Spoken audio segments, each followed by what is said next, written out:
Magandang hapon po sa inyong lahat mga idol. Nandito po tayo ngayon sa Talisay, Sibahay, Surigao del Sur. Mga idol, dati po ay marami pong mga punong niyog dito mga idol, no? Pero ngayon po ay ginawa na po itong flood control. Natapos na po itong mga idol. Pinipuntirahan na ng yellow dun sa malapit lang sa kalsada mga idol. Yan. At inalis na yung mga punong kahoy dito na nakalagay dito dati mga idol. Aganda dito mga idol, no? Ang linaw-linaw ng dagat mga idol. Sarap maligo dito. Yan mga idol.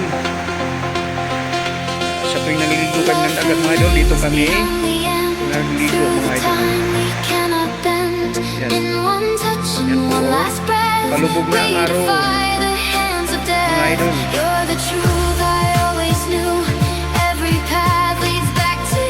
At hanggang dito lang po mga idol. Maraming salamat sa inyong panonood sa aking YouTube channel. At patuloy na po tayong mag-subscribe. Pakipindot sa notification bell upang palagi ninyong mapanood ang aking mga video mga idol. Kahit sa munting channel na ito mga idol, ako ay bago pa lang nagsimula sa pagbablog mga idol.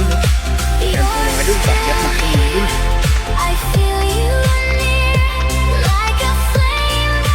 Ito po yung hagdanan mga idol. Maganda dito mga idol.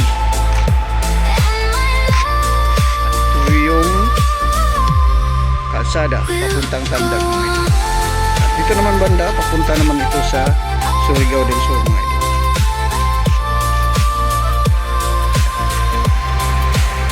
At hanggang dito lang po, paalam po sa inyo, bye bye.